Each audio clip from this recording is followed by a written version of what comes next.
कर्म चेतन बंधकारु कर्म के अवसान का, कह कर स्वरूप यथार्थ जग का जो किया उपकार है, उसके लिए जिन वाणी माँ को वंदना शत बार है, वंदना शत बार है, वंदना शत बार है।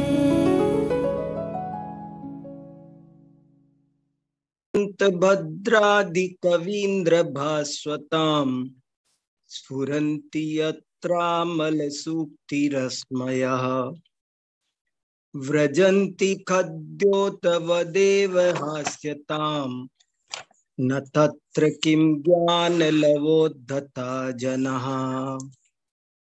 आज मैंने मंगलाचरण के रूप में जिस श्लोक का पाठ किया है, उस श्लोक को आचार्य शुभचंद्र स्वामी ने ज्ञानार्णव नामक ग्रंथ में लिखा है।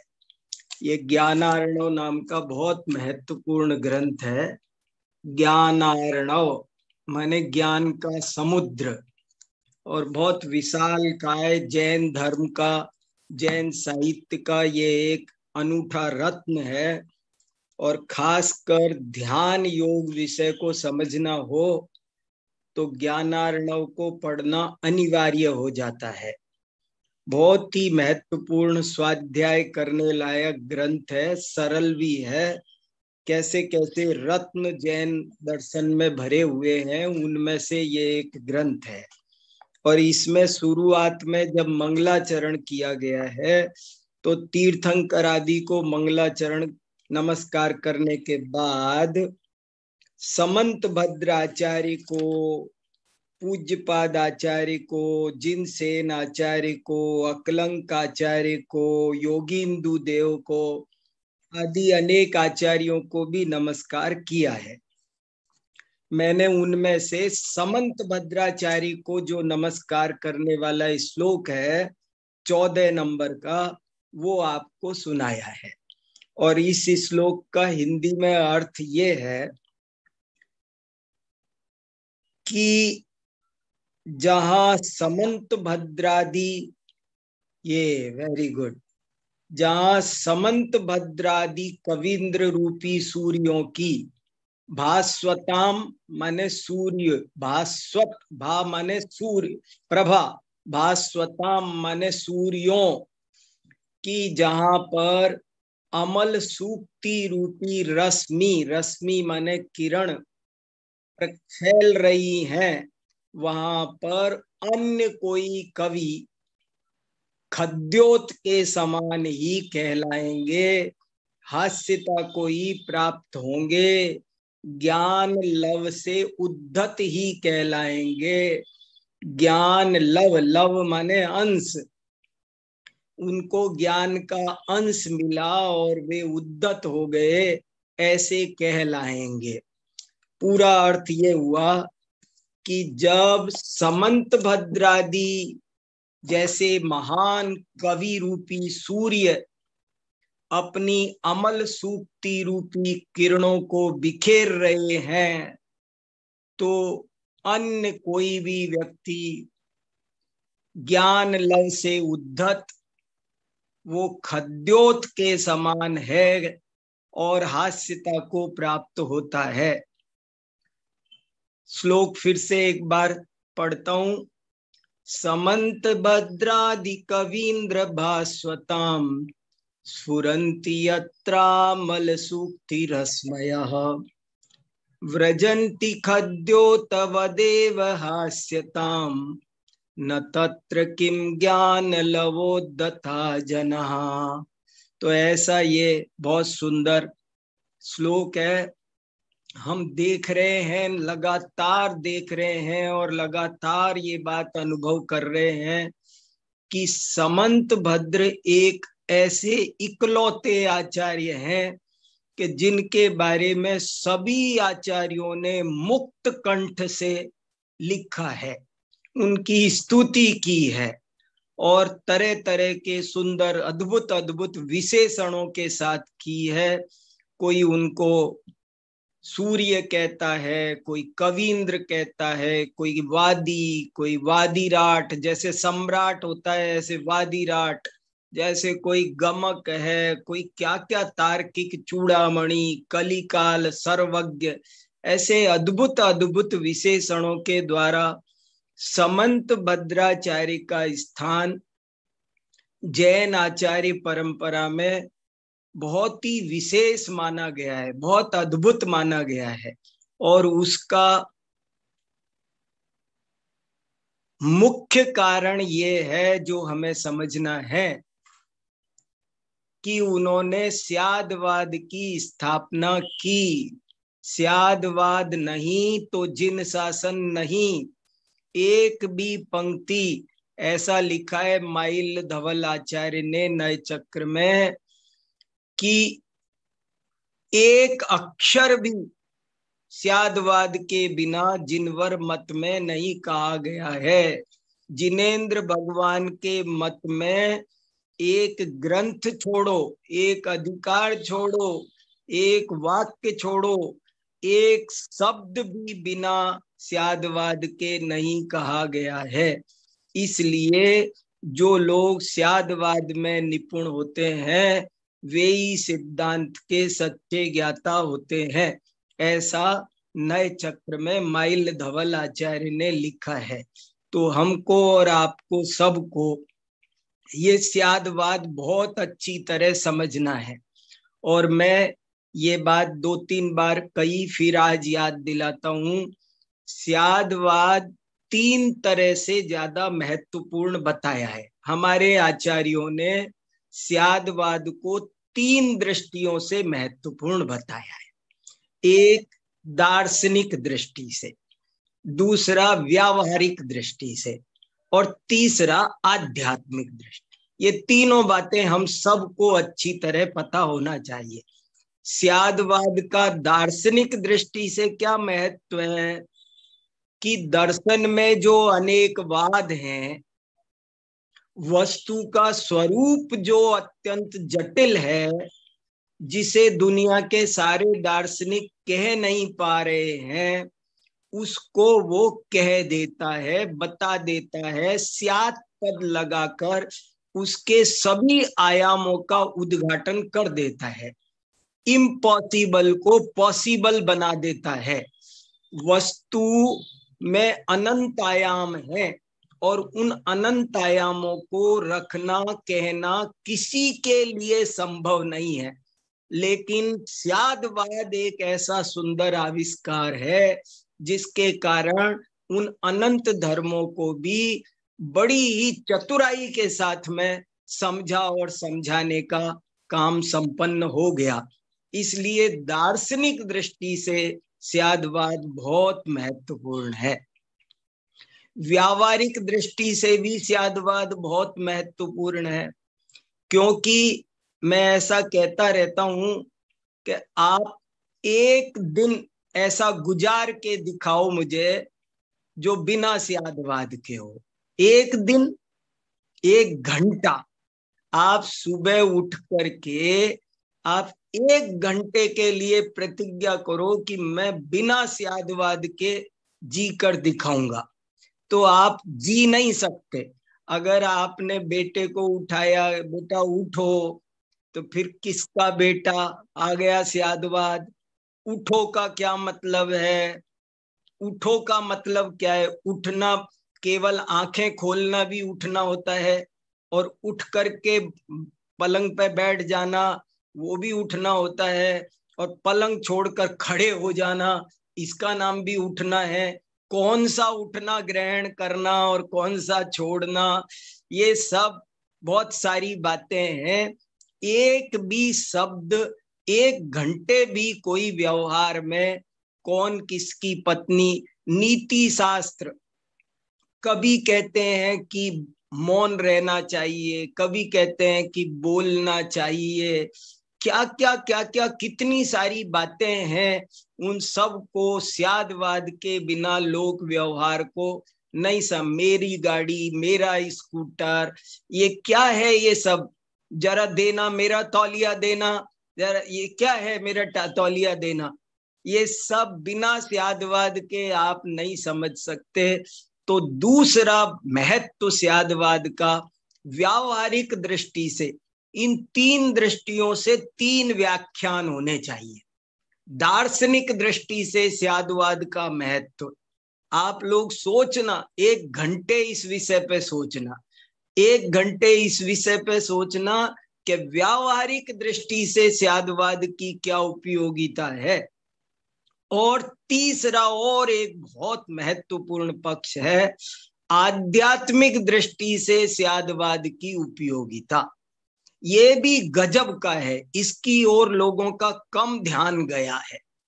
दार्शनिक और व्यावहारिक पक्ष पर तो गया है फिर भी थोड़ा, लेकिन आध्यात्मिक दृष्टि से स्यादवाद का ये महत्व है कि ये हमें पक्षातिक्रांत करता है, ये हमें निर्विकल्प करता है, ये हमें आत्मानुभूति कराता है, ये सारे पक्षों से ऊपर उठाता है और हमारे चित्त को ये समझाता है। देखो स्यादवाद का कुल मिलाकर के ये संदेश है कि देखो अनंत विवक्षाएं हैं, ये बात इस अपेक्षा, ये बात इस अपेक्षा, ये बात इस अपेक्षा, ये बात इस अपेक्षा, तुम कहाँ उलझोगे?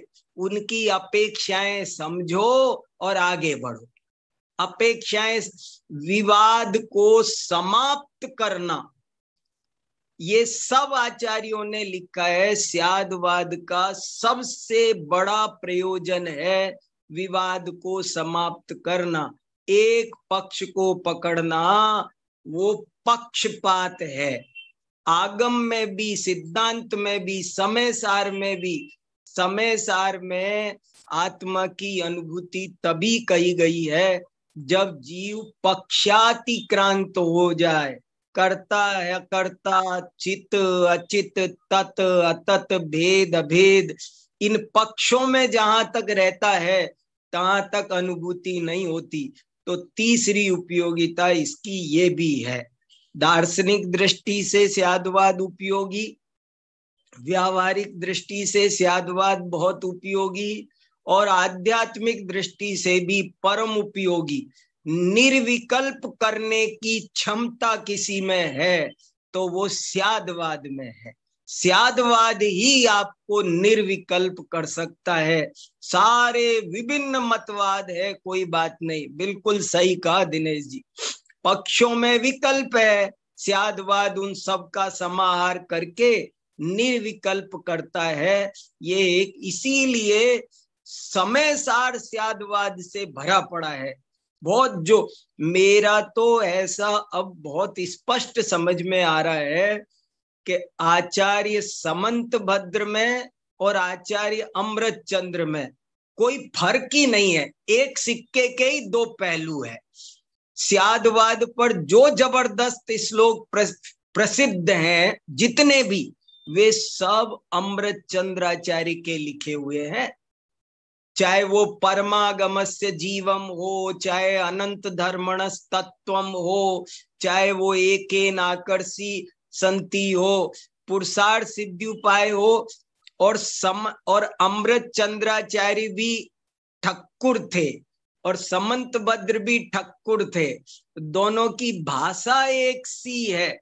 और अगर लघु तत्व स्फोट पढ़ लो ना, लघु तत्व स्फोट अमृतचंद्राचार्य का, तो आप पहचान नहीं पाओगे कि ये रचना समंत भद्र की है या अमृतचंद्र की।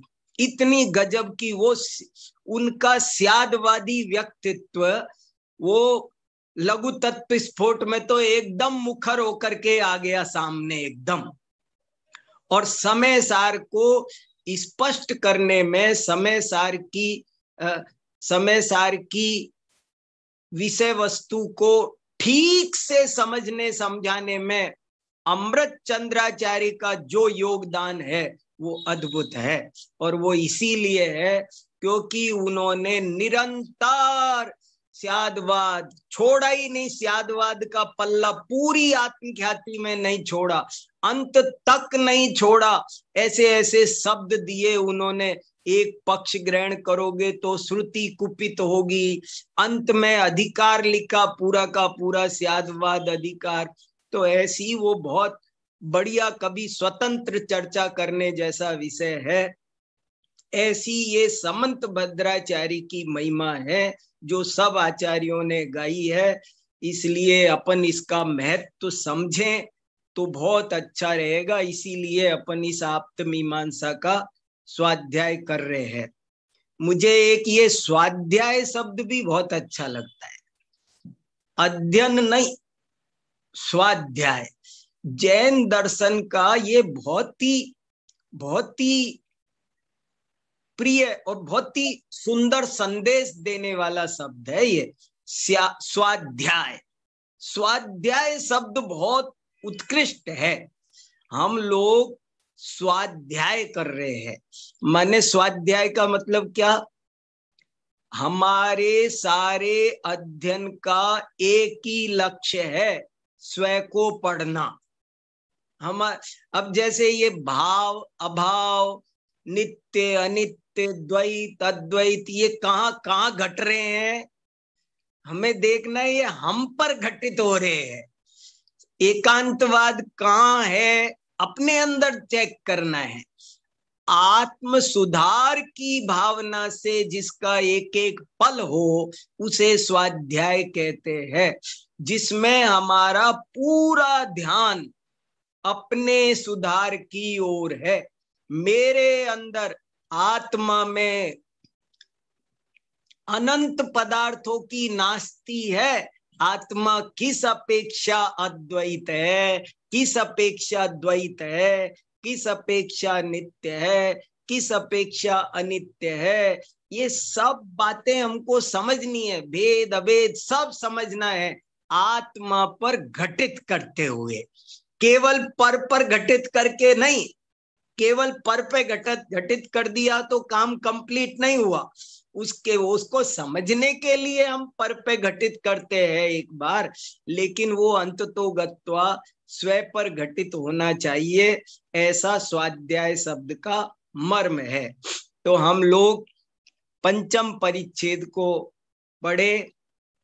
अपेक्षैकांत और अनपेक्षैकांत क्या वस्तु का स्वरूप है? वस्तु अपेक्षित है या अनपेक्षित है?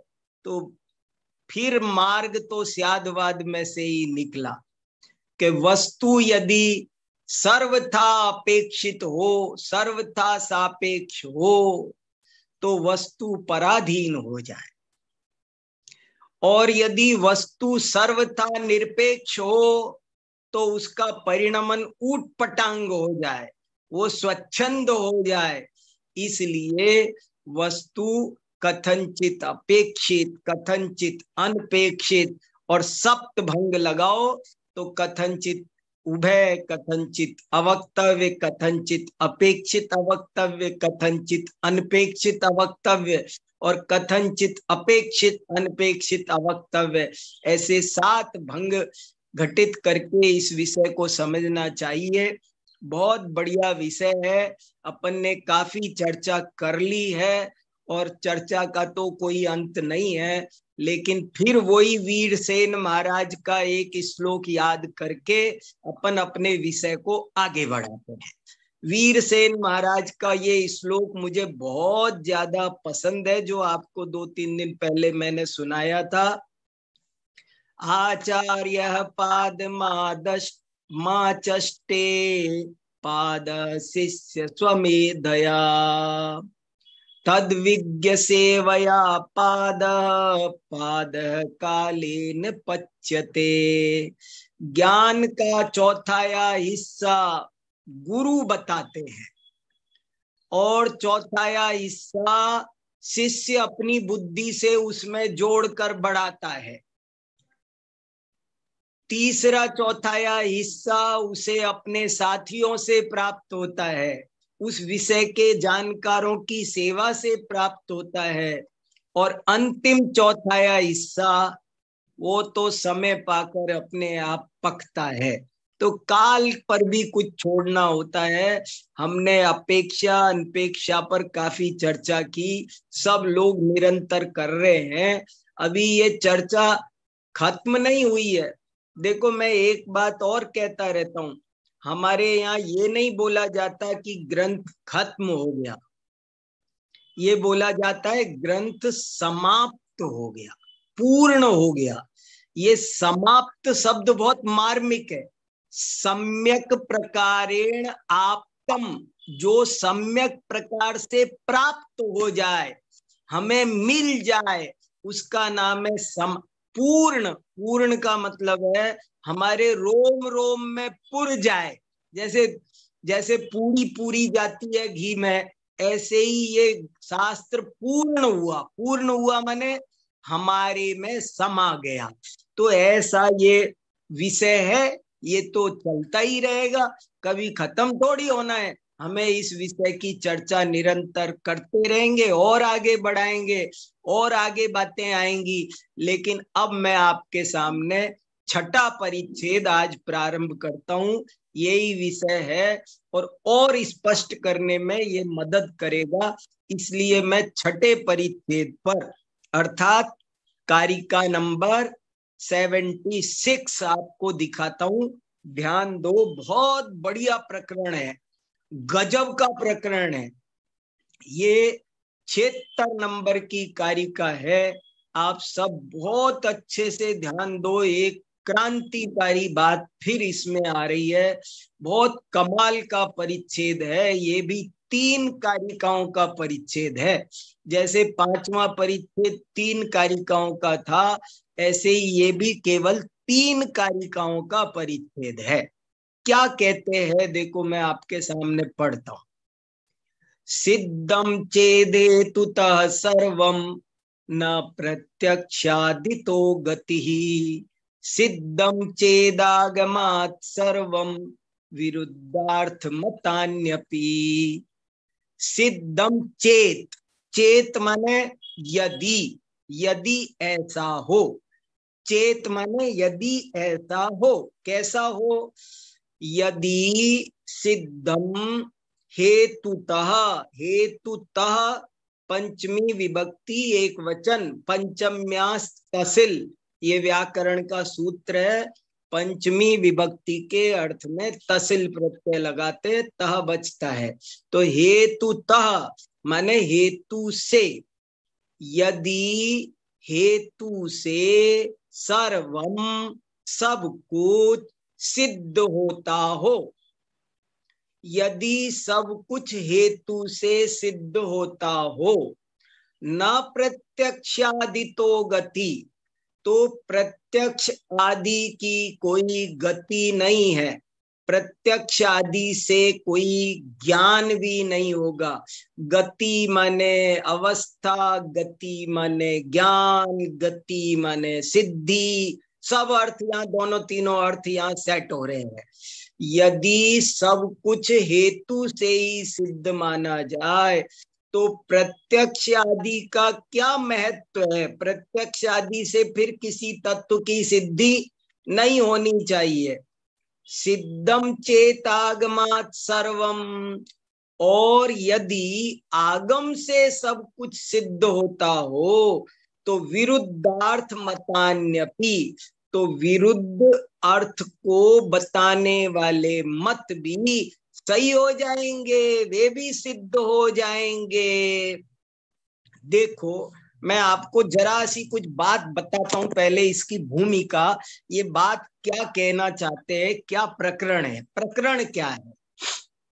दर्शन जगत में 2 तरह के लोग हैं। एक लोग तो वे हैं, वो कहते हैं देखो जी हम कुछ नहीं जानते, हर बात तर्क से सिद्ध करनी पड़ेगी, हेतु से सिद्ध करनी पड़ेगी, हम कुछ नहीं जानते, हर बात हेतु। हाँ, अभी एग्जाम्पल भी देता हूँ रजनी जी। पहले अपन ये दो मुद्दे, आज 2 पार्टी कौन कौन है पहले ये समझते हैं। एक पार्टी है जो कहती है सब कुछ हेतु से सिद्ध होता है, हेतु कहो, तर्क कहो, अनुमान कहो, यहाँ दोनों तीनों शब्द पर्यायवाची है। अभी 1 मिनट को, हेतु से सिद्ध होगा तो ही मानूंगा, बाकी नहीं मानूंगा। कुछ लोग हेतु से बात सिद्ध होनी चाहिए तभी हम स्वीकार करेंगे, ऐसा आग्रह रखते हैं। वे सामने भी कोई बात है तो नहीं मानेंगे, वो कहेंगे नहीं हेतु से सिद्ध करो। प्रत्यक्ष को भी नहीं मानते वो कहते प्रत्यक्ष भी धोखा दे देता है, प्रत्यक्ष का क्या भरोसा, प्रत्यक्ष भी बहुत धोखा देता है, तो प्रत्यक्ष का क्या करे। इसलिए हम कुछ नहीं जानते साहब, हम तो कोई प्रत्यक्ष हो नहीं हो। आदमी प्रत्यक्ष आया है उसको नहीं मानेंगे, कहेंगे आई कार्ड दिखा। तो बोले ये कह रहे हैं, हेतु सिद्ध वाले कह रहे हैं हम कुछ नहीं जानते, हर बात हम हेतु से, तर्क से, युक्ति से, अनुमान से सिद्ध करेंगे तभी। हमने कहा देखो भैया दूध मीठा लग रहा है तो मीठा है, तो वो कहता है वाह जी ऐसे कैसे। एक आदमी को कड़वा लग रहा है, जिसको बुखार आ रहा है वो कहेगा, देखो बहुत इंपॉर्टेंट बात है, उसका कहना बहुत सही है। वो कह रहा है यदि प्रत्यक्ष को देखने से प्रत्यक्ष ही सही हो, तो हमने रस्सी देखी और कहा ये तो सांप है, तो मैंने तो देखा ना, मुझे तो सांप दिखा ना। कोई कह दे मुझे भूत दिखा, ऐसा दिखा, तो साम किसी के देख केवल प्रत्यक्ष प्रमाण हो तो आप बोले चना, मैं सुनूं धना और धना सही हो जाए। इंद्रिय प्रत्यक्ष का क्या प्रमाण है, इसलिए उसमें विपर्य भी होता है। प्रत्यक्ष से ही तो संशय होता है। प्रत्यक्ष, यदि प्रत्यक्ष कोई प्रमाण मान लिया जाए तो संशय, विपर्य आदि भी प्रमाण हो जाए। विपरीत प्रत्यक्ष होते देखे जाते हैं, वे सब प्रमाण हो जाए।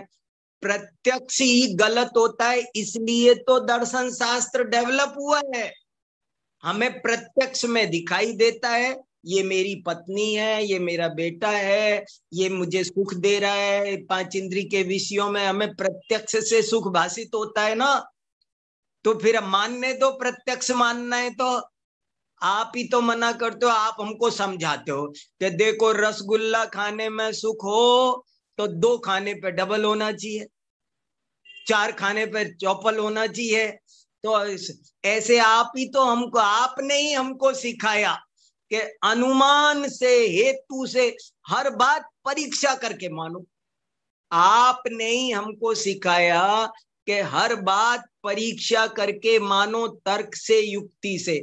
तो दर्शन जगत में एक बहुत बड़ा संप्रदाय इस बात के लिए खड़ा हो गया है कि जो कहता है कि हम तो साहब देखो साहब कोई एक्सक्यूज नहीं है और कोई पक्षपात नहीं है, मेरा हो या तेरा हो, मैं तो परीक्षा करूंगा, मैं तो कसौटी पे कसूंगा। जब तक हेतु से सिद्ध नहीं होगा, तार्किक व्यक्ति है ये गजब का दिनेश जी, वो कह रहा है मैं तो तर्क से ही मानूंगा। अच्छा, एक तो बहुत बड़ा ग्रुप है जो कहता है हेतु से, और उसकी बात को सुनो समझो, एकदम से गड़बड़ नहीं करना। वो क्या कह रहा है, क्यों आया वो हेतु पर, क्योंकि प्रत्यक्ष से देखी गई बातें बहुत गलत सिद्ध देखी जाए। यदि प्रत्यक्ष को ही सही मानो तो फिर तो स्वर्ग नहीं है, नरक नहीं है, सब खत्म है, चारवाक बन जाओ अगर प्रत्यक्ष ही सही है तो। इसलिए वो प्रत्यक्ष को भी नहीं मानता, वो आगम को भी नहीं मानता। वो कहता है आगम भी मैं नहीं मानूंगा जी। क्यों? हर धर्म वाले ने अपने अपने आगम बना रखे हैं, वो किताब दिखा देगा, मैं किसकी मानूं। एक की किताब में कुछ लिखा है, एक की किताब में कुछ लिखा है। तो देखो उसका, ये बहुत जबरदस्त आदमी है, ये कह रही ये अपन जैसा आदमी है अपन लोग भी तो ऐसे ही कर रहे हैं, परीक्षा प्रदानी बनो। तो वो कह रहा है मैं तो केवल हेतु से सिद्ध करूंगा हर बात, हर बात सिद्ध करूंगा। ये मेरे पिताजी हैं क्या, मैं हेतु से सिद्ध करूंगा। ये मेरा बेटा है क्या, मैं हेतु से सिद्ध करूंगा। कोई भी चीज अपनी है, पराई है, सुख है, दुख है, कोई भी बात होगी तो हम हेतु से, अनुमान से, तर्क से, युक्ति से सिद्ध करेंगे। और दूसरा एक पक्ष जबरदस्त दूसरा है, वो कहता है जी हम तो आगम को मानते हैं, आगम से बड़ी कोई चीज नहीं। हेतु से क्या होता है, तर्क से तो सब कुछ का कुछ सिद्ध हो जाता है। बोले तर्क वर्क नहीं, आगम, आगम बहुत बड़ी। आप जानते हैं एक बहुत बड़ा संप्रदाय, मीमांसक आदि वैदिक संप्रदाय वेद को प्रमाण मानते हैं, वेद को आगम मानते हैं। और वे बहुत श्रद्धा पूर्वक ये कहते हैं, देखो जी सब चीजें बाद की, जो लिखा है वेद में वो सही है, बस इसके आगे कोई बात नहीं, नो एक्स। मतलब कुछ लोग आगम के पक्षधर हैं, वो कहते आगम को ही मानना, बस जो आगम में लिखा है। अब आगमाभासी एक है, हाँ आगम का एकांत हो गया तो आगमाभासी हो गया, और क्या। हाँ कट्टर, अरे ये शब्द बहुत बढ़िया है, एकांतवाद। आगम का एक देखो, अब दोनों की जगह, अब थोड़ी देर दोनों की सेना में शामिल होके देखो। एक बार हेतु वाले की तरफ खड़े होके देखो, एक बार आगम वाले की तरफ खड़े होके देखना है। अपन अभी चिंतन करेंगे। हेतु वाला क्या कह रहा है, हर बात हेतु से सिद्ध होनी चाहिए, तभी उसको विचार करेंगे, तभी मानेंगे। और आगम वाला कह रहा है कि बात आगम में होगी तो मानेंगे। हमें हेतु से बहुत सारी बातें सिद्ध हो, आगम में नहीं मिल रही, हम क्या करेंगे, हम नहीं बोलेंगे उसको, हम तो आगम की माने। आगम सर्वोपरि है या हेतु सर्वोपरि है, तर्क बड़ा या आगम, युक्ति बड़ी या आगम, ये बहस चल रही है। बहस मुद्दा ये है कि बड़ा क्या, युक्ति बड़ी है या आगम बड़ा है। अब सुमेरु पर्वत का क्या करे, क्या हेतु लाए, 24 तीर्थंकरों का क्या करे, तो बोले बहुत सारी बातें आगम से ही सिद्ध हो रही है।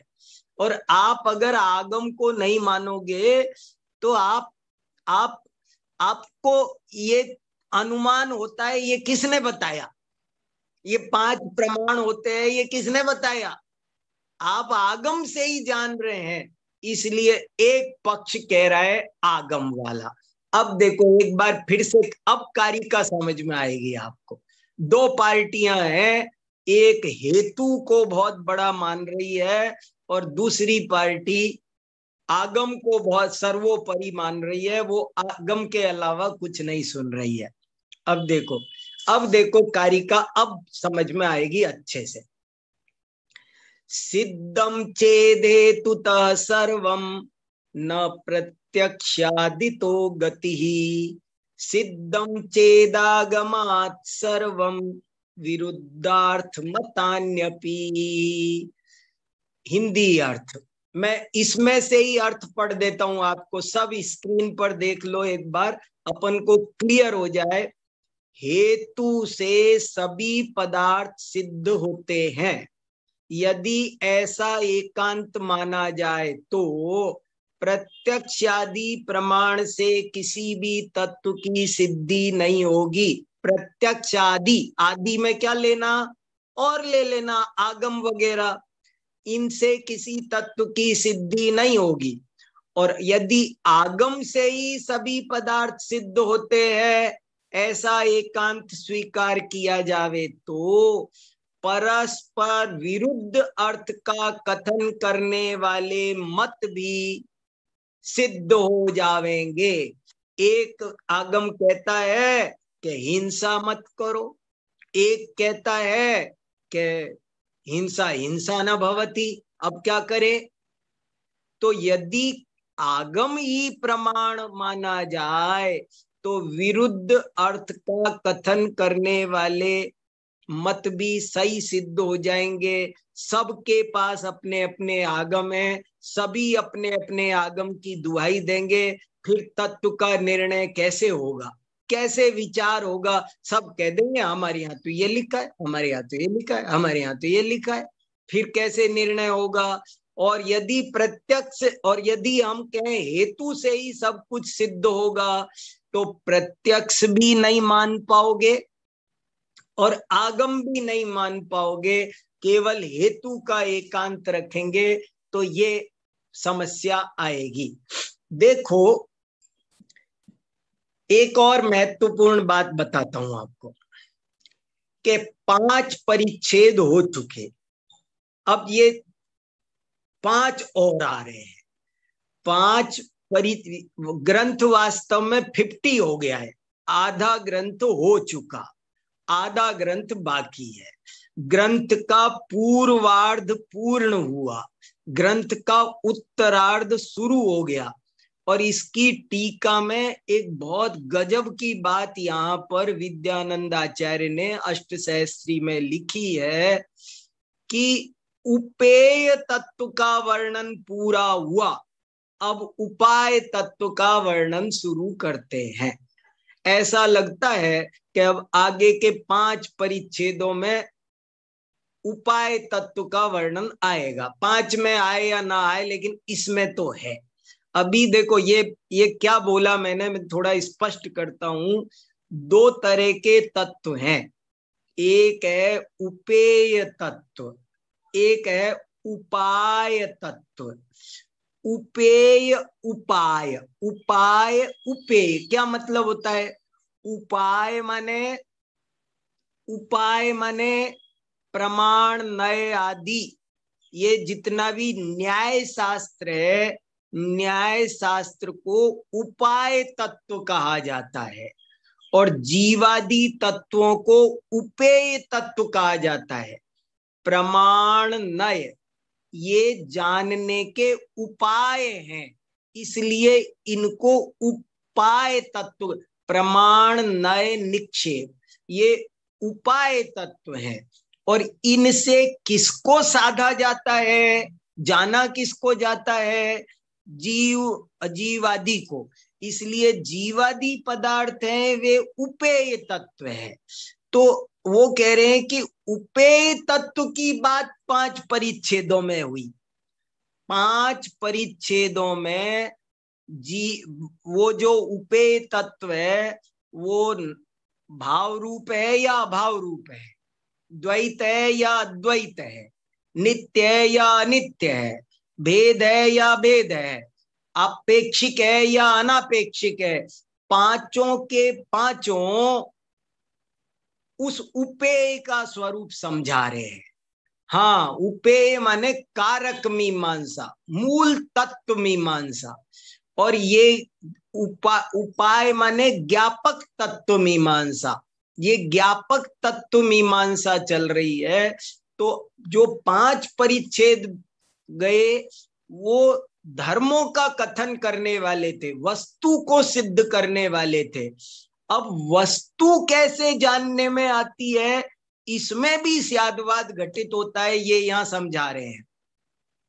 और इससे भी ये बात सिद्ध होती है कि वस्तु में जैसे भाव अभाव युगल धर्म रहते हैं, जैसे वस्तु में नित्य अनित्य भेद अभेद द्वैत अद्वैत रहते हैं, ऐसे ही वस्तु में अपेक्षा और अनपेक्षा नाम के 2 धर्म भी वस्तु में रहते ही हैं। ये वस्तु के धर्म हैं। अगर नहीं होते तो उनको वैसे कहा भी नहीं जा सकता था। यद्यपि उनका स्वरूप निरपेक्ष है, लेकिन उनको कहा जाता है। इससे सिद्ध होता है कि वो किसी अपेक्षा से, ये भी बात सही है कि उनमें अपेक्षा अनपेक्षा नाम के धर्म भी हैं।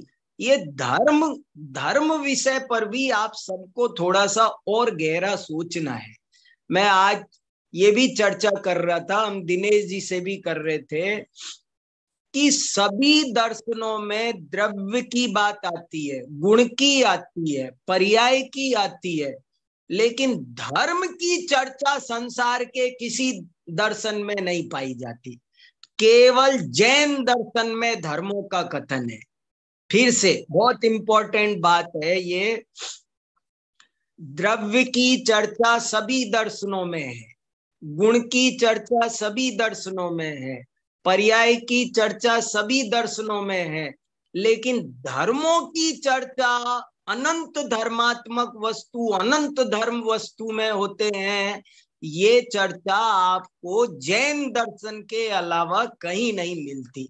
जैन दर्शन की मौलिक विशेषता है ये धर्म।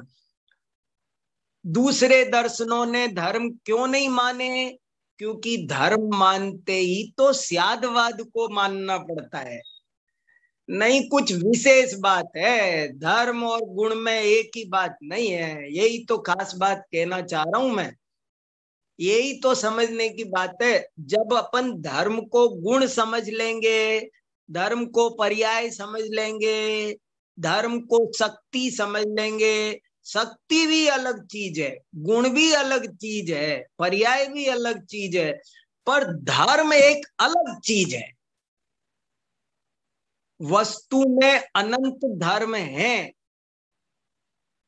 वो धर्म एक विशेष तत्व है, एक विशेष अवधारणा है, विशेष मान्यता है। तो ये भी हमको सोचना है। तो सारे के सारे कैसी बात है। अब इस कारिका में और कुछ रहस्य थोड़े से, जिनकी चर्चा अपन कल करेंगे। अब आज आप लोग कुछ सुनाओ। देखो संदेश जी। जी, इस प्रकार अभी हमने छठे अधिकार को प्रारंभ किया, जिसमें अभी हम न सर्वथा हेतु से सिद्ध होता है, न सर्वथा आगम से सिद्ध होता है। वास्तव में कथनचित हेतु भी उपयोगी है और आगम भी। इस तरह की बात अभी हमने आचार्य समंतभद्र देव के माध्यम से 76 नंबर की कारिका में पढ़ी। और कल की जो बात थी कि वस्तु में अपेक्षा और निरपेक्ष, ये दोनों धर्म वस्तु में भी होते हैं, तभी तो हम उनको बोल रहे हैं। इस प्रकार की बात कल भी उठी थी। इस संदर्भ में किसी को विचार रखने हो तो आप लोग आमंत्रित हैं, कोई भी अपने विचार इस बारे में रख सकते हैं। देखो, मैं यही कहना चाहता हूं कि धर्म क्या चीज है, ये अलग मामला है। ये गुण नहीं है, ये शक्तियां नहीं है, ये एक अद्भुत चीज है। और जैसे शरीर और आत्मा एक नहीं है, लेकिन फिर भी वो किसी अपेक्षा एक है ना। उत्पाद व द्रव्य तीन नहीं है, एक ही है, लेकिन किसी अपेक्षा वे तीन है ना। ऐसे ही वस्तु में अपेक्षा और अनपेक्षा नाम के धर्म नहीं होते, तो कहीं कैसे जा रही है वो, सवाल ये है। फिर उसका व्यवहार खत्म हो जाना चाहिए। वस्तु में अपेक्षा अनपेक्षा नाम के धर्म ना हो तो वैसे व्यवहार का भी अभाव हो जाए। वो व्यवहार हो रहा है, इससे सिद्ध होता है कि उसमें, अरे किस आधार पर कह रहे हो कि वस्तु में अभाव नाम का धर्म है? किस आधार पर कहते हो कि वस्तु में निकटत्व भी है, दूरत्व भी है ना? उसमें व्यवहार हो रहा है तो है। ऐसे ही अनंत पदार्थ सापेक्ष भी है, निरपेक्ष भी है। इस पर थोड़ा सा और आप सबको, हम सबको चिंतन करना है। हाँ दिनेश जी सुनाइए। हाँ, जय जिनेन्द्र डॉक्टर साहब। जय जिनेन्द्र, बताओ आप। हाँ, बहुत तो मेहनत कर रहे दिनेश जी, लगे हुए हैं, बहुत लिखना पढ़ना सब काम छोड़ के लगे हुए हैं गहराई से। हाँ, एक तो विषय यही दिमाग में आया, जैसे द्रव्य गुण पर्याय में अनित्य धर्म को लेंगे तो पर्याय में अनित्य धर्म है, हाँ, और द्रव्य गुण में नित्य धर्म को फॉलो करता है वो। हाँ तो इस तरह गुण और द्रव्य में बिखर के अलग अलग नहीं हो जाते, सर्वथा भिन्न नहीं होते। तो भिन्न धर्म जो है हमने पढ़ा था, भेद और हाँ अभेद का, तो कथनचित वो प्रतिभास की अपेक्षा भेद है उनमें, हाँ लेकिन अभिन्न ये भी है क्योंकि द्रव्य से अलग नहीं हो पाते, उस क्षेत्र में ही रहते हैं, उसी हाँ प्रदेश देखो में। ना, हम एक ही अपेक्षा क्यों समझते हैं? हाँ, दोनों प्रतिभास अपेक्षा। का भेद हो रहा है, ये भी तो भेद है ना। हाँ, वो भी भेद है। प्रतिभास भेद से नाम भेद, संज्ञा, संख्या, लक्षण, इन अपेक्षा से ही सही, पर भेद संयोग की अपेक्षा ही सही, किसी न किसी अपेक्षा से सही। तो ये द्रव्य गुण पर्यायों पर ही लागू पड़ रहे हैं, जो नजर आ रहा है, नित्य अनित्य, भेद अभेद द्वैत, सारे हाँ धर्म जो हैं ये हाँ द्रव्य गुण पर्याय जो वस्तु है उसी पे हाँ अप्लाई हो रहे हैं। हाँ, हो रहे हैं, बिल्कुल हो रहे हैं। हाँ, तो ये और एक मतलब और एक वो बात बताओ ना आप सबको, जो अभी बता रहे थे आप, कि यदि सब द्रव्य सर्वथा सापेक्ष माने जाए तो पराधीन हो जाए, हाँ जी, और सर्वथा निरपेक्ष मानो तो जगत की व्यवस्था ऊट पटांग हो जाए सारी की सारी। तो उसमें मेरे दिमाग में वही एग्जांपल आया था कि जैसे आम का पेड़ है, हाँ उसमें हजारों आम लगे हैं, लेकिन सबकी जाति एक जैसी है, सबकी, जैसे दशहरी आम है तो सब दशहरी आम है, हाँ, ये क्यों सब है स्वतंत्र, ये? जबकि सब स्वतंत्र हैं। हाँ, हर हर आम दशहरी क्यों है? हर आम ए, दशहरी क्योंकि तो एक एक, आम लंगड़ा क्यों नहीं आया उसमें? तो इसका मतलब कहीं ना कहीं वो जुड़ान है उसका, उस वृक्षत्व से, बीजत्व तो एक ही है ना उनका, हाँ तो वहां से जुड़े हुए हैं, तो अपेक्षा, उसकी अपेक्षा वहां हो गई कि एक वृक्ष से जुड़े हैं वो सब। बिल्कुल बिल्कुल लेकिन बिल्कुल। इसमें पॉइंट ये दिमाग में आ रहा है कि जैसे जीव द्रव्य अनंत है, हाँ वो सब स्वतः सिद्ध है, स्वयं सिद्ध, अनादि अनंत, हाँ लेकिन तो भी एक जैसे। तो कहीं ना कहीं विश्व के कोई नियम ऐसा है कि जहां से उनकी सापेक्षता है, वो क्लियर नहीं हो रहा विषय, लेकिन हाँ कहीं सापेक्षता उनकी है विश्व हाँ से। हाँ हाँ, नहीं तो कोई जीव कहता जी मैं तो ऐसा हूं, मैं तो नहीं जानता, मेरी तो मर्जी, मैं तो स्वयं सिद्ध बर, हूँ, बराबर। मैं तो नरक में नहीं जाता, मैं तो मोक्ष नहीं जाता, तो उसकी मर्जी हाँ नहीं चल रही, हाँ उसकी मर्जी नहीं चल रही। तो इसका मतलब कई सामान्य नियम है विश्व के, हाँ, वो नियम भी स्वतः सिद्ध है, अनादि अनंत है नियम भी। बहुत बढ़िया बहुत तो बढ़िया। उनका जो आपस में सामंजस्य है या हाँ, संगति है, वो कहीं ना कहीं है, वो कैच नहीं कर पा रहे हम, तो वो समझना है। महासत्ता के रूप में ही हाँ, सही। महासत्ता के रूप में। हाँ तो ये एक विषय है दिमाग में जो आ रहा है कि इस तरह से अपेक्षवाद और निरपेक्षवाद की भी थोड़ी समझ में आती है कि दोनों की कहीं ना कहीं हाँ हाँ। संगति पर बैठती है।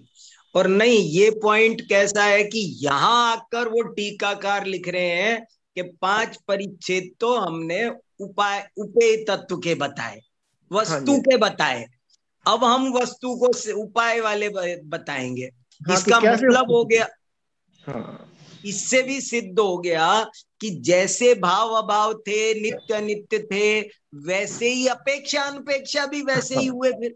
उसी वो तरह तो से। उसी उसी लॉट में लिया ना उन्होंने। हाँ, 4 के साथ 5वां ले लिया।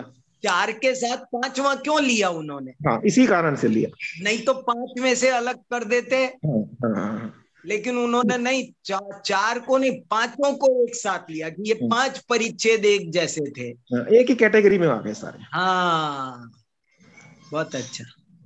भाई साहब, जो अभी धर्म और गुण की बात आई थी, तो हाँ धर्म की ये परिभाषा आई है कि हाँ जो जो विरोधाभास से सहित हो, जो हाँ परस्पर प्रतीत हो, वो धर्म है, और हाँ जो विरोधाभास से रहित हो वो गुण है। हाँ, तो यहाँ बराबर। पर विरोधाभास हो रहा है, इससे भी पता चलता है कि वो धर्म है, अपेक्षा और सही कहा, विरोधाभास। सही सही कहा, सही कहा, सही कहा, बिल्कुल सही कहा, एकदम सही कहा संदेश भैया। और भी कई अंतर विद्वानों ने बताए। एक अंतर ये भी आता है कि गुणों की पर्याय होती है, धर्मों की पर्याय नहीं होती, ऐसे भी कुछ अंतर आते हैं। और एक और था इसमें कि जैसे भाव अभाव, तो वो आ गया धर्म युगल। हाँ भाव शक्ति और अभाव शक्ति वो अलग अलग है, उसका क्या, भाव शक्ति अलग है, अभाव शक्ति अलग है, हाँ और भावाभाव गुण है धर्म, दोनों। हाँ, तो दोनों में क्या अंतर है? नहीं वो भी हमने एक दफे ऐसा सुना था कि जो शक्तियां ली है ना, शक्तियों में तीनों तरह की चीजें हैं। शक्तियों में कुछ गुणात्मक शक्तियां हैं, कुछ स्वभावात्मक शक्तियां हैं, कुछ धर्मात्मक शक्तियां हैं। शक्ति में सबका समाहार है। अच्छा अच्छा। ये भी एक अंतर विद्वान से सुना कि शक्तियों में तीनों तरह की चीजें हैं। 47 शक्तियों को सामने टेबल पे रख के होमवर्क करना चाहोगे तो आप 3 क्लास में बांट सकते हो। कुछ गुणात्मक शक्तियां, कुछ स्वभावात्मक शक्तियां, कुछ धर्मात्मक शक्तियां। हाँ भाई साहब अभय जी हैं, देखो वो बताएंगे गुण स्वभाव शक्ति। हाँ आदरणीय अभय जी भाई साहब से निवेदन करूंगा। जय जिनेन्द्र सभी को। जय जिनेन्द्र। तो आपने जो अमृत चंद्र और संबंधभद्र स्वामी की तुलना की, हाँ उसको मुझे बहुत आनंद आया। हाँ आचार्य ने भी उपाय उपेय अधिकार परिशिष्ट में लिखा है। हाँ बाद फिर एक उपाय उपेय की व्याख्या करते हैं, ऐसा उनका कलश भी है प्रारंभ का ही। बराबर है। हाँ और पूरा छंद उन्होंने हाँ सर्वथा एकांतवाद के खंडन में लिखे हैं। बराबर समय सार में टीका में है जी। तो और फिर आपने लघु तत्व स्फोट का नाम लिया। उसको हाँ, तो मैं विधान भी लिख रहा हूँ। सही है। मैंने उसका पद्यानुवाद भी किया है। वो हाँ, ऐसा लगता है जैसे समंतभद्र ही अमृतचंद्र के रूप में पुनर्जन्म लेकर के उन्होंने ये ग्रंथ लिखा। हाँ हाँ हाँ पूरे ग्रंथ पे मैंने 2 बार प्रवचन भी किए। हाँ और उसमें स्यादवाद, अनेकांत इत्यादि, इन्हीं सर्वज्ञता, केवल ज्ञान, इन्हीं विषयों की बहुत गहरी चर्चा है, जैसी ये आपकी मीमांसा वगैरह ग्रंथों में है। और रहा सवाल गुण, शक्ति और धर्म और स्वभाव, ये 4 चीजें आती हैं। तो स्वभाव में तो द्रव्य क्षेत्र काल भाव रूप जो वस्तु का स्वरूप चतुष्टय है, उसमें भाव पक्ष है, वो स्वभाव में जाता है। हाँ आगम शैली से विचार करें हाँ। तो जैसे अरे बंद करेगा। तत्वाद सूत्र में 53 भावों का वर्णन है। तो व्यवहार से या आगम शैली से देखें तो वो राग भी पर्याय का स्वभाव है, तो वो भी स्वभाव में आ जाएगा। तो अध्यात्म शैली में तो ये गुण, शक्ति और धर्म ये स्वभाव में आते हैं। हाँ। और नए रहस्य में इनमें एक ही चीज पे ये घटित भी होते हैं। इनके लक्षण तो अलग अलग हैं। गुण तो शक्तिमय ही होता है। गुण में अगर शक्ति ना हो, ज्ञान जानता है लेकिन जानने की शक्ति नहीं है, तो जानने का क्या मतलब। आंख देखती है, ये देखने का गुण है उसका, लेकिन वो कितनी दूर का देखती है, ये मामला शक्ति में चला जाता है। भरत चक्रवर्ती की आंख की शक्ति अलग थी, हमारी अलग है। तो देखने का गुण तो दोनों का एक सरीखा है, लेकिन तदनुसार कार्य रूप परिणमित होने में शक्ति काम करती है। संसार अवस्था में वीर्यांतराय के क्षयोपम से उत्पन्न होती है, और बाकी समझ लो सिद्ध अवस्था में तो अनंत शक्तियां प्रकट हो जाती। लेकिन ये तीनों स्वभाव हैं। गुण आलाप पद्धति में अपन ने एक श्लोक पढ़ा था, गुणा स्वभावा भवंती, स्वभावा गुणा न भवंती। बराबर। ये जो अस्तित्व, वस्तुत्व इत्यादि परस्पर विरोधी जो धर्म है, ये भी स्वभाव है, और ये भी स्वभाव है, और गुण भी स्वभाव है। ये धर्मों का कोई उत्पाद व रूप परिणमन नहीं होता। इसमें युगल जी ने बहुत बढ़िया तर्क दिया था कि अस्तित्व का परिणमन माना जाए तो फिर उसमें उपसम भाव भी मानने पड़ेंगे। तो अस्तित्व का विकारी परिणमन तो नास्तित्व हो जाएगा, जबकि नास्तित्व धर्म अलग है, वो भी वस्तु का स्वभाव है। नास्तित्व भी वस्तु का स्वभाव है, अस्तित्व भी वस्तु का स्वभाव है। तो कहने का अर्थ यह है, ये दादा ने इस बात को डेवलप किया है कि गुणों के परिणमन होते हैं, उत्पाद व रूप परिणमन होता है, और धर्मों में परिणमन नहीं होता। अब सवाल है कि परिणमन नहीं होता तो है काय के लिए, फिर उनका लाभ क्या है, होता क्या है, हाँ रूप वस्तु रहती है। अब स्वद्रव्य चित्र काल भाव की अपेक्षा सत है, और चित्र काल भाव की अपेक्षा असत है, तो सत और असत रूप वस्तु त्रिकाल रहती है। और एक और ध्यान देने की बात है कि ये तीनों गुण, धर्म, ये और शक्तियां, ये सब पारणामिक भाव स्वरूप हैं। पारणामिक भाव का मतलब उदय उपसम क्षय उपसम से अप्रभावित हैं ये सब वस्तु का सहज स्वभाव है। लेकिन मैंने नए रहस्य में एक प्रयोग ये भी लिखा है कि ज्ञान में ही गुण है, ज्ञान में ही शक्ति है, और ज्ञान में ही धर्म है। कैसे कि एक व्यक्ति, एक उदाहरण दिया, जैसे एक अच्छा कुशल गायक है, गाने वाला, तो उसकी क्वालिटी है। गुण माने क्वालिटी, शक्ति माने पावर, बराबर। गाना उसकी क्वालिटी है, तो लेकिन वो कितनी देर गा सकता है, तो ये उसकी बात शक्ति में चली गई।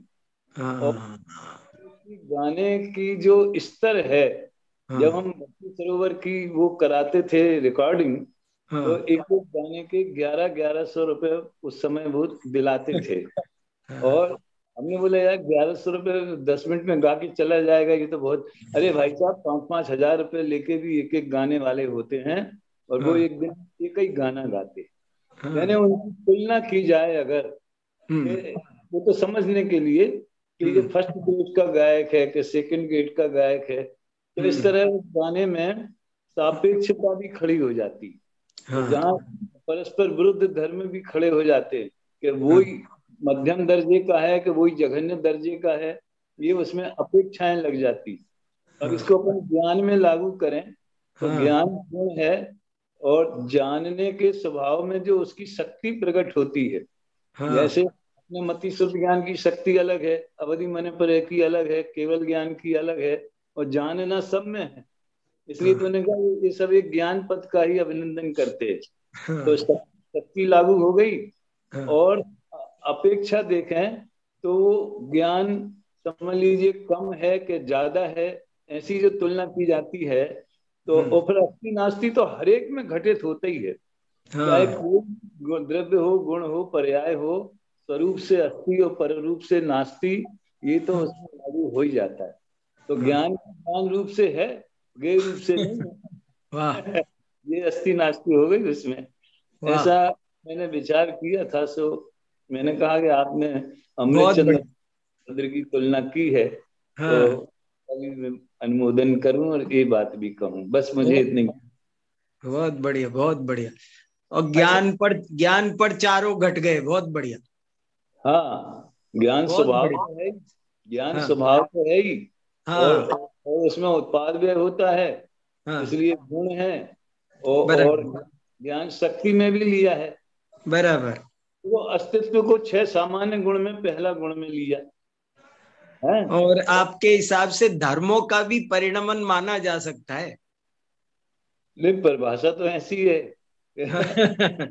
क्योंकि नहीं तो वो वर्क करना बंद करेगा ना। मान लो वो धर्म वर्क कैसे धर्मही रूप से बिना उत्पादव्य रूप से चालू रहता है। जैसे अस्तित्व धर्म का क्या परिणमन है कि वस्तु पर रूप नहीं रहे, बस। तो नहीं होने के लिए उसे उत्पाद व्यय की जरूरत नहीं है, बराबर। विवत्व में ही पर से नास्ति स्वरूप है।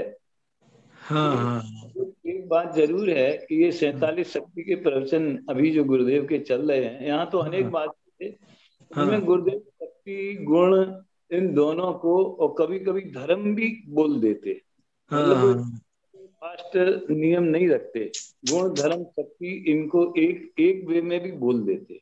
अगर है इतना तो फर्क है कि सत धर्म और असत धर्म, या भाव धर्म और अभाव धर्म का उत्पाद व्यय क्या होगा, लेकिन ज्ञान दर्शन चारित्र का है। ये जो उदय उपसम क्षय उपसम के निमित्त से परिणमन होता है ना, ये गुणों में, ये धर्मों में कैसे होगा?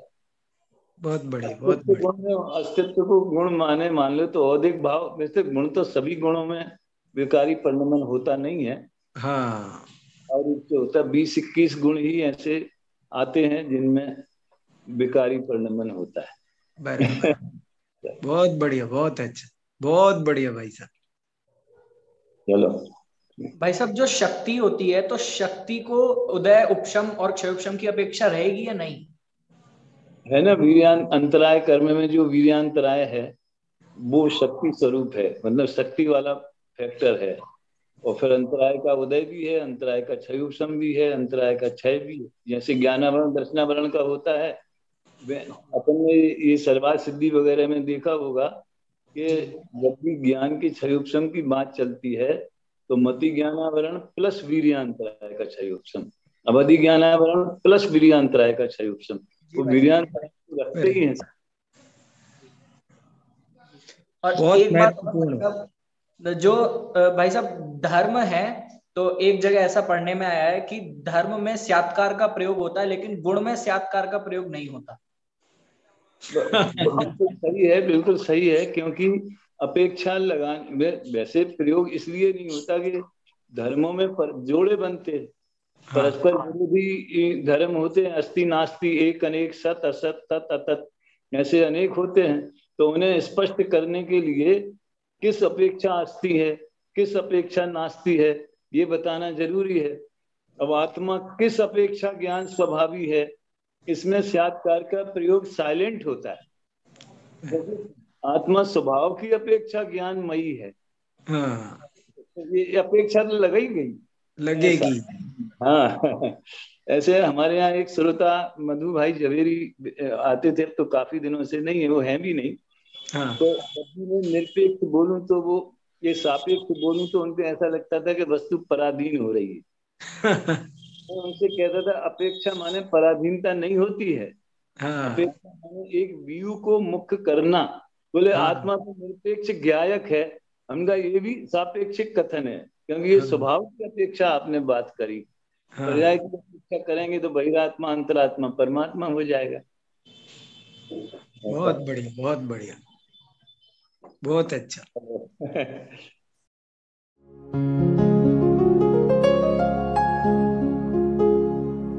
निज निधि निज में बताए, यह अनंत उपकार है उसके लिए जिन वाणी माँ को वंदना शत बार है, वंदना शत बार है, वंदना शत बार है।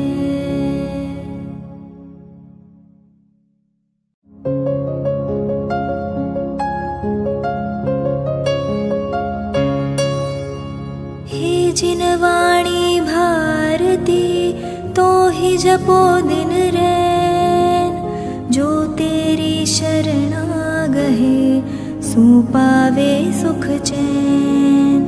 जा वाणी के ज्ञान दे सूझे लोकालोक, सो वाणी मस्तक नवो सदा देत हो ढोक, सदा देत हो